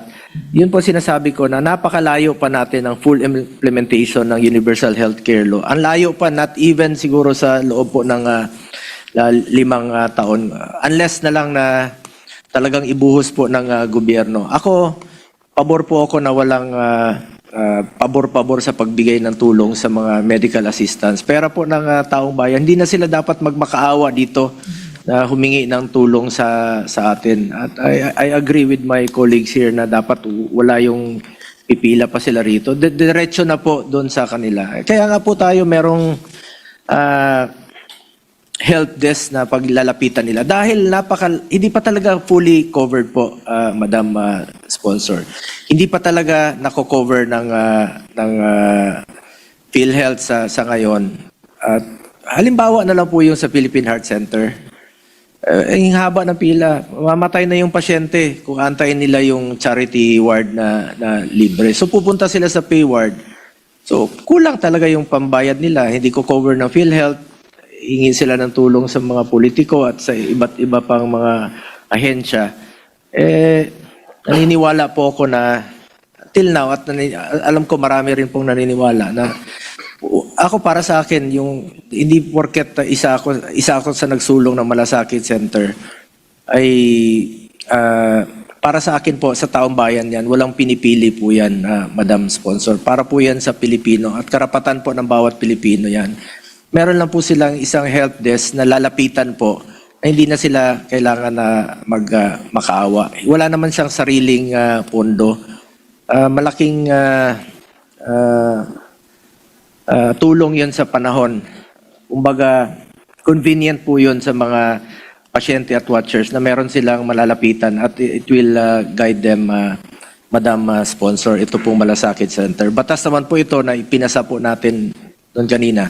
Napansin ko lang kasi na though nasa batas po ito, you refuse to mention the center. Hinalimbawa ko lang po na napaka layo pa natin sa full implementation ng universal healthcare. I am one with you sa ating layunin na wala na pong babayaran ng mga pasyente. Ang isipin na lang po natin dito parati yung kapakanan ng mga mahirap. Huwag na ho natin, sana iwasan na natin yung politika. Kung full implementation po ang UHC, I agree na hindi na po kailangan ng MAIFIP o ng MAIP program. Ibigay po sa mga mahirap, hindi na nila maaaring kailangan ng tulong kahit kanino. Sa ngayon lang po talaga, layo pa po ng full implementation ng UHC. At sana po ito yung magkaisa po tayo dito sa layuning ito na hindi po mahirapan ang mga taong bayan na humingi ng tulong sa gobyerno. Huwag po yung pahirapan pa. Ako naman po, Madam Sponsor, setting aside politics, naniniwala po ako na itong Malasakit Center sa Manpoy, wala naman pong pinipili. Pumunta kayo dun sa hospital, ang tinutulungan po nito, yung mga mahirap talaga na pasyente. At hanggang ngayon, kahit wala siyang sariling pondo, meron po silang help desk, kwarto, na pwede nilang lalapitan at it will guide them. Lumapit kayo sa PCSO, lumapit kayo sa DSWD para sa inyong pamasahe. Ito po sa PhilHealth, ito yung coverage ninyo. At kung kulang talaga, dyan po pumasok yung DOH na MyPIP. Ako po, pabor ako na wala na sanang hingan pa sila ng tulong. Diretso na kaagad sa hospital billing. Yan naman po ang aking pinangarap noon pa. At sana po ay masuportahan nyo rin po ang layuning yan. Alam ko Mr. naman, apo, Madam Sponsor, napansin ko lang you refuse to mention the help desk or the center na ito po'y batas na ipinasa natin ng 18th Congress, Madam Sponsor. Mr. President, good gentleman mula sa Davao, nagkakaisa po tayong lahat dito sa Senado, pati kami ng good gentleman, dun sa progressive realization ng universal healthcare. Yun ang pinakapangarap sa lahat ng mga pangarap kaugnay ng kalusugan. At ito pong tinatalakay nating panukalang batas sa Philippine Geriatric Center ay kabahagi po doon. And ako, tingin ko kahit tumatagal yung progressive and full realization ng universal healthcare, ito ay posibleng-posible within these next several years. Wala pong imposible dahil tayo po ay nagpapatuloy sama-samang ipatupad at ma-realize yan. Kung maitayo natin ang Philippine Geriatric Center within 7 years or even if more, kasabay po no, nagsusulong tayo nung pinapangarap natin na universal healthcare na gaya ng sinabi ng good gentleman, diretso na sa ospital ang paghingi at pagtanggap ng ating mga pasyente at kanilang mga pamilya ng lahat ng medical assistance mula sa gobyerno. Ito man ay MyPIP, ito man ay galing sa DSWD, ito man ay galing sa PAGCOR, ito man ay galing sa PhilHealth. Ganon din po yung magiging sistemang kino-contemplate sa Philippine Geriatric Center na eventually hindi na kakailanganin yung binanggit na guarantee letters. So, anuman yung center, anuman yung magiging setup, magiging isang importanteng bahagi siya na hindi mawawala sa Philippine Geriatric Center at makukuha ng ating mga pasyenteng nakatatanda at kanilang mga pamilya, Mr. President. Madam Sponsor, yung aking pong tinutukoy dito, kanina pa po, dahil sabi ko nga, napakalayo pa natin sa full realization or implementation ng universal healthcare. Ano lang po, reality check lang po ngayon sa mga hospital. Pag pumunta ka sa mga hospitals ngayon, ang laki ng hospital billing mo, hindi pa, ang layo pa po ng zero balance. Halimbawa na lang po, 300,000 yung hospital billing niya. Ang sasagutin ng PhilHealth sa ngayon, 30,000, 40,000. Hindi po maiwasan, lalapit po yan sa mga iba't ibang programa ng gobyerno. Since malayo pa tayo sa full implementation ng UHC, sinasabi ko lang po na magtulungan tayo, hindi lang po para sa geriatric center natin, sa lahat ng may sakit, sa lahat po ng may karamdaman no, sa mga pasyente. Talagang lalong-lalo na po yung mga matatanda na hindi na po kayang mag-antay ng 5 to 7 years. Reality check lang po. So, maaring, Madam Sponsor, maaring hindi na nila maantay yung full implementation ng UHC. Sa ngayon, gawan po natin ng paraan yung out-of-pocket expenditures natin. It applies po hindi lang sa geriatric center, sa cancer center, sa Philippine Heart Center, sa Kidney Institute, sa Lung Center, Children's Medical Center. Yan po ang totoong nangyayari ngayon. So, yung immediate needs po ng ating mga kababayan, immediate needs po ng mga pasyente ang dapat nating i-address po ngayon, Madam Sponsor. At huwag natin silang pahirapan. Kung merong current setup na pwede nilang lalapitan, humingi ng tulong, ay sana patuloy natin, guided natin sila at huwag na natin lituin ang ating mga pasyente, Madam Sponsor. Mr. President, good gentlemen, klarong-klaro ko po ang panukalang Philippine Geriatric Center at lahat ng magiging components niya, kasama na po yung medical assistance sa ilalim ng universal healthcare system. In fact, kung malakas po yung primary healthcare natin tulad sa sinusulong nating universal healthcare, hindi nga need magpa-ospital dahil malakas yung ating local health systems. Kaya po, pinopropose maitayo yung Philippine Geriatric Center sa 5 hanggang 7 taon pa ay precisely, gaya ng napag-usapan namin ng good gentleman kanina, para i-prioritize yung pagtatayo ng 33 specialty centers for geriatric care sa buong bansa at libo-libong mga primary care facilities. At ito pong Philippine Geriatric Center, magsisilbi po siya hindi lamang sa mga senior citizens or yung talagang super seniors. Kahit pa nga wala pa sa 80 or 70 or 60, pero kung may geriatric condition, early onset halimbawa, ay pwede rin siyang paglingkuran dito. So, kumbaga, hindi lang ito yung sinusulong ng Senado na health initiative. In fact, lahat-lahat, sabay-sabay nating isunusulong dahil nga gusto nating maitayo yung universal healthcare system. At kasamang-kasama po doon, yung ngayon pa lang, lahat ng medical assistance na maipaabot sa ating mga kababayan sa pinakasimpleng at hindi mahirap na paraan na diretso na lang sila sa ospital, yun po ang ating isinusulong, Mr. President. Pati dito sa Philippine Geriatric Center, Mr. President.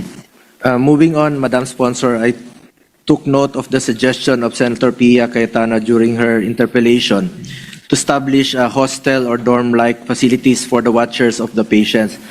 Mr. President, I would like to also put on record that I have been sponsoring this kind of facilities. Ito po yung halfway house na meron pong pagsamantalang matutuluyan o pahingahan po ang ating mga watchers. Kaya napansin ko po dyan sa PGH na nag-aantay po ang mga watchers nasa sidewalk habang nag-aantay sa kanilang mga pasyente.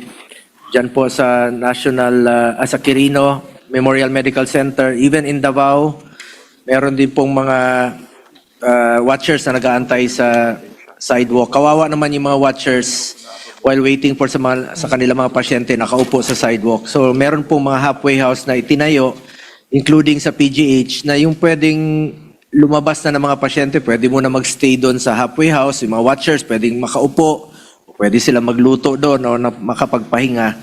Lalong-lalo na po sa mga probinsya na uwi pa ng Region 1, it will help decongest rin po the hospitals tulad ng PGH. Kung yung mga pasyenteng pwede nang mag-out at hindi pa pwede mag-travel, doon muna sila maninirahan sa mga halfway house. Pwede ho bang masama rin po ito sa Philippine Geriatric Center? Is this possible to be included in the bill? Na lagyan rin po sila ng halfway house, lalong-lalo na yung mga matatanda na hindi pa pwede mag-travel, na kailangan munang magpahinga pero pwede na silang lumabas ng hospital. It will help decongest the hospitals. Yung hospital beds magagamit sa ibang pasyente na nangangailangan po ng pagpapagamot, Madam Sponsor. Hindi lang po possible, Mr. President, good gentleman, kundi very probable dahil kasalukuyan nga, mayroon po kaming dinraft na committee amendment batay po sa proposed amendment ni Senator Pia tungkol sa age-friendly amenities and facilities of the Philippine Geriatric Center. At iniintay lamang po namin ang approval niya ni Senator Pia sa proposed, sa draft namin sa amendment niya, Mr. President. That is all, Madam Sponsor. Mr. President, sa pamamagitan po ng Philippine Geriatric Center na ito ay masisiguro natin na magkakaroon ng isang pasilidad na nakatuon po sa pangangailangan ng ating mga lolo at lola. I understand the challenges that our elderlies face, and I'm fully aware of the responsibilities that come with ensuring their well-being. We must establish facilities that ensure the delivery of health and welfare services and comprehensive care for the old. At lalong-lalo na po yung sa ipinasa nating Regional Specialty Center, dapat po matapos na rin po ito sa lalong madaling panahon at mabigyan po ng pondo po ito since batas na po ito. Dahil time is of the essence, lalong-lalo na po sa ating mga sa senior citizens. Maring di na sila makaantay ng 2028 sa kanilang pagpapagamot bago matapos ang mga pasilidad na ito. Muli, lagi po ako nakasuporta po sa ikabubuti ng kalagayan ng ating mga lolo't lola, ang kalusugan po ng ating mga kababayan. At naniniwala po ako na ang kalusugan ay katumbas po ng buhay ng bawat Pilipino. Thank you po, good sponsor. Thank you, Mr. President. At maaaring mag-amend na lang po ako sa period of amendments. Mga ilang paglilinaw lamang po kung papayagan pa po tayo ng butihing sponsor, Mr. President. Opo, Mr. President. Unang-una po ay itong bahagi po ng panukala ninyo, Madam Sponsor, na ang Philippine Geriatric Center ay makikipag-collaborate sa DOH, sa PhilHealth at ganun din sa National Commission of Senior Citizens. Ang naging concern lamang po ng representasyong ito, Mr. President, ay yung bahagi na sa ngayon ay nagkakaroon po ng pag-aalinlangan ngayon kung bakit ang National Commission of Senior Citizens po ay nalipat sa Department of Social Welfare and Development. Ito po ay naging concern, Mr. President. Narinig ko po yung isang talumpati sa kapulungan, sa mababang kapulungan, na kung saan ay hindi po nila nagustuhan yung pagkakalipat sapagkat meron nga po palang isang batas, Republic Act number 11350, na kung saan hiningi po na magkaroon po ng Senior Citizens Commission at kailangan po na ang komisyon na yon mapasailalim ng opisina ng tanggapan ng Pangulo. Dahil po sa mga naunang mga concerns na nung sila po ay nasa sakop pa ng DSWD, lumalabas po na yung mga benepisyong dapat tanggapin ng mga senior citizens ay hindi po yata madali o hindi efficiently po na naipagkakalob. Ngayon po, sayang naman po kung ang suliranan ito ay hindi maayos. Gusto ko lang pong itanong, Madam Sponsor, kung if you are able to take any action, if it is possible for you to take some steps to probably inform the Office of the President through the Executive Secretary that the original intention in the law is to have the Commission for Senior Citizens to be under the Office of the President in order to efficiently get all the benefits that they deserve. Ang nangyari po ngayon, gumawa ng Executive Order number 96, Mr. President, na kung saan yung ating Office of the President nilipat uli po sa DSWD. Kaya nagkakaroon po sila ng sentimiento sa baba, Mr. President. Baka magkaroon po kasi ng problema sa implementation and continuous improvement of the programs and services for the elderly as contemplated by the measure itself. Salamat po, Mr. President.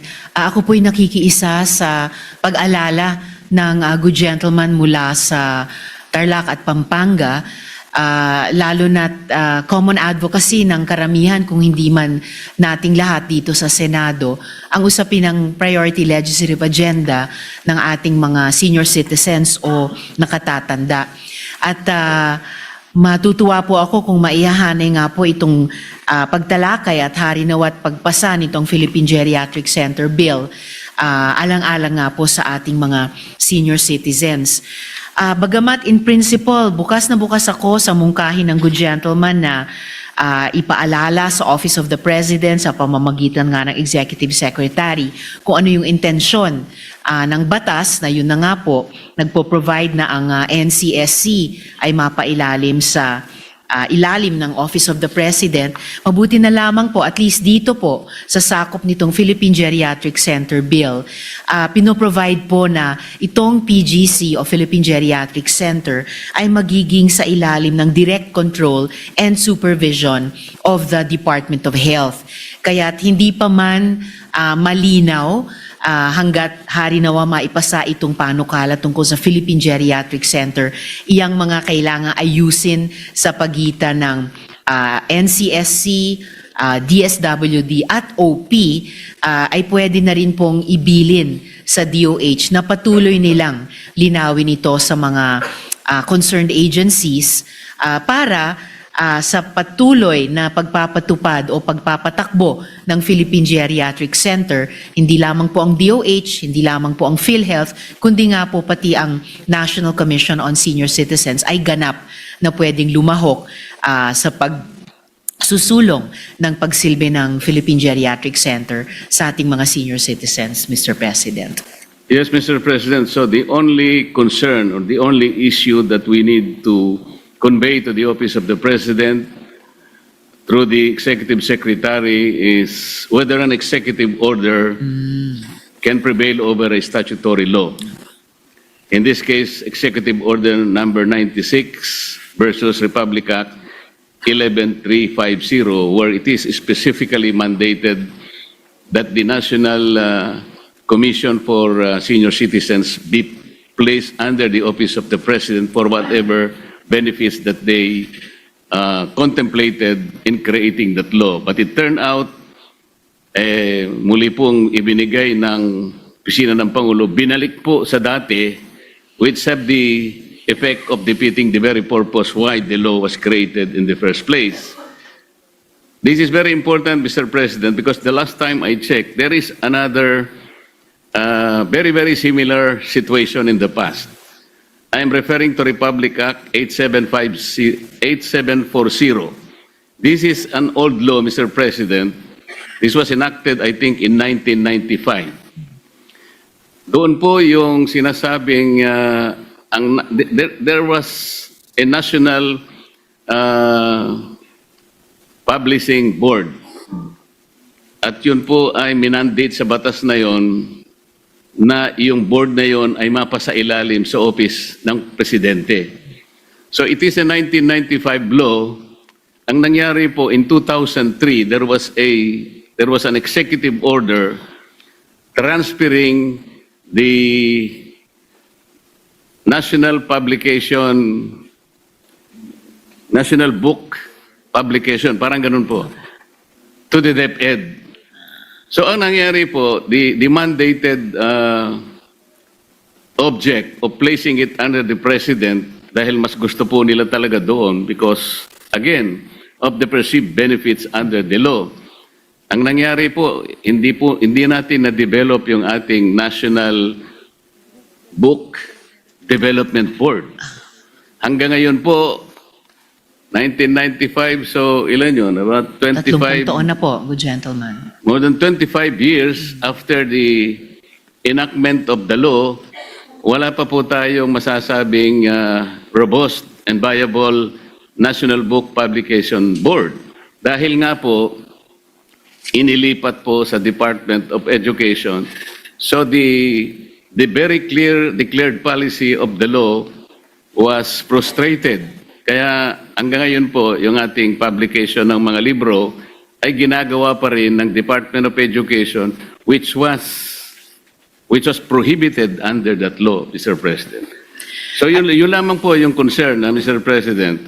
If we can take some positive steps to remind the Office of the President na baka po masayang naman dahil isa pong malaking kabawasan kung yung National Commission of Senior Citizens, sila po yung subject matter ng inyong panukalang batas, the Philippine Geriatric Center, kung hindi maayos naman po yung kanilang concern ngayon. Maraming salamat, Mr. President, and thank you, Madam Sponsor. Maraming salamat din po sa good gentleman from Pampanga and Tarlac, Mr. President. Very well taken po yung paalala nila dahil ayaw na at yung payo nila at gagawin po nitong representasyong ito, yung pag-communicate tungkol sa isyung ito sa Office of the President sa pamamagitan ng Executive Secretary. Dahil ayaw naman po nating maulit dito naman sa Philippine Geriatric Center ang napansin ng good gentleman na hindi po ganap na pagsulong ng National Book Development dito sa ating bansa. Ayaw po nating may mangyaring katulad dito po sa pagpapatupad ng panukalang ito ng Philippine Geriatric Center. At dahil po, lastly Mr. President, napakahalaga yung pinaalala ng good gentleman na siya nga po at pinaninindigan natin bilang nasa legislatura ang isang batas. Siyempre naman po ay higit pa sa isang executive order. Muli po salamat Mr. President at salamat sa good Thank gentleman. you. Next to interpolate is Senator Robin Padilla. So Senator Padilla is recognized.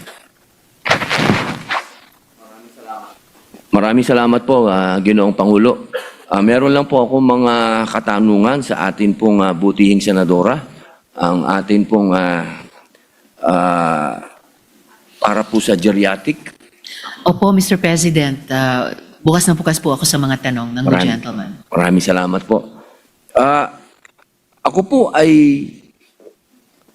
maiksing kwento lang po. No? Ako po ay nagsulong ng panukala patungkol po sa pagkakaroon ng mga nursing homes para sa mga matatanda po. Sa kadahilanan po na ang akin pong mahal na ina na nasa edad po ng 90 years old, ay dumadaan po sa isang napakalungkot na stage ng kanyang buhay. Siya po ay may demensya. Ito po ang nagtutulak sa akin na talaga pong bigyan ng halaga itong panukala po ninyo dahil ito na po yung umusad. Ang tanong ko po, dito po sa panukala po ninyo ay meron po bang puwang para sa sakit na demensya na atin pong mga matatanda? Definitely po, Mr. President, good gentleman mula sa BARM at sa Camarines Norte. Hindi lamang po may puwang ang usapin ng demensya dito sa panukalang Philippine Geriatric Center dahil yung pagkakaroon po ng demensya dito sa ating bansa, sa ating mga kababayan ay isa sa mga dahilan na nakikitang itong Philippine Geriatric Center ay makatutulong sa ating mga Pilipinong nakatatanda at itong demensya ay isang pangangailangan na matugunan, mabibigyang daan po ng Philippine Geriatric Center. At hindi lamang po may puwang dito sa panukalang ito. In fact, Mr. President, good gentleman, meron pong maituturing na harinawa maging companion measure ay kasalukuyang pinag-aaralan ang pag-file ng isang hiwalay pa at tukoy na National Dementia Care Policy. At ito po para siguruhin ang isang integrated, systematic at compassionate na national healthcare response sa dementia. At sa ilalim nga po ng Philippine Geriatric Center, ito naman pong tinatalakay nating panukala, may programa din po para sa dementia care at para sa memory clinic, para sa screening tungkol sa demensya na katulad po ng good gentleman sa kanilang minamahal na ina ay naging condition din po ng aking minamahal na daddy nung siya po ay buhay pa at bago po siya namatay nung nakaraang dekada, Mr. President. Opo, napakasarap pong madinig niyan sapagkat alam niyo po, Ginang Senadora, kayo po ang matatawag nating bayani ng pakikibaka. Alam niyo po, halos masasabi po natin 80% ng mga matatandang Pilipino ay papunta po riyan sa demensya.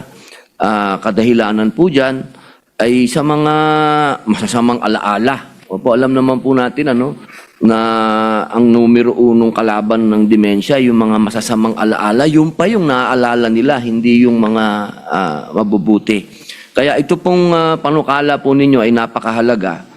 Tanong ko lang po kung doon po sa panukala, siyempre po, kapag meron tayong ganitong gagawin, meron po ba tayong makukuha ng mga profesional na halimbawa po, yung sa mental health, yung pong tinatawag natin na geriatricians, yan po, tsaka mga neurologists. Meron po tayo niyan. Available po ba yan sa Pilipinas po? Salamat, Mr. President, para sa tanong na iyon. Itong usapin ng sapat na staffing at saka pati workforce development and training para sa geriatric services ay totoong alalahanin sa buong bansa natin, lalo na't base po sa datos, Mr. President, good gentlemen, sa ngayon, 173 lamang po ang active na geriatricians dito po sa buong bansa natin. At ito kaya rin po ito ay isa sa mga areas para sa workforce development and training sa ating bansa in general at particular magiging din dito sa Philippine Geriatric Center. So definitely kino-contemplate na nitong panukalan para sa Philippine Geriatric Center yung pagkakaroon ng iba't ibang health human resources para sa center kasama na po ang mga geriatricians. Opo, kasi napakahalaga po nun. Pagka pinag-usapan po natin na tayo po ay mag-i-employ ng mga ganitong klaseng espesyalista, ang kasunod po niyan ay yung budget. Ito po bang ating itatatag na PGC ay magkano po ba ang budget nito ngayong pag ito po ay sa unang taon po?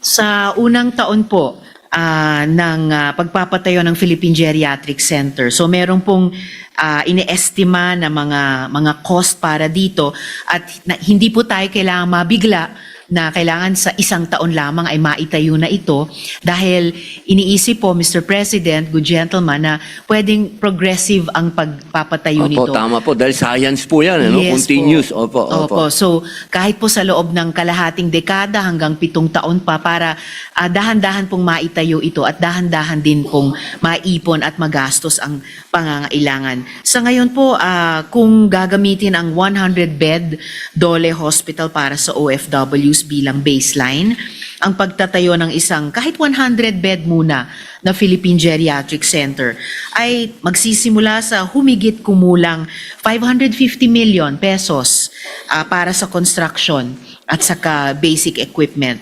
At ngunit dahil ang PGC kalaunan sa loob ng 5 hanggang 7 taon ng kanyang pagtatayo ay mangangailangan ng specialized wards, rehabilitation facilities, diagnostics para nga po sa dementia at iba pang geriatric conditions, long-term care areas at posibleng research at training spaces, pati na po para sa ating mga geriatricians at iba pang health human resources. So inaasahang mas mataas ang kabuuang gastos na maaring umabot, pero sa loob nga ng 5 hanggang 7 taon naman, 600 million hanggang 1.2 billion pesos. Pero kung isipin po natin, Mr. President,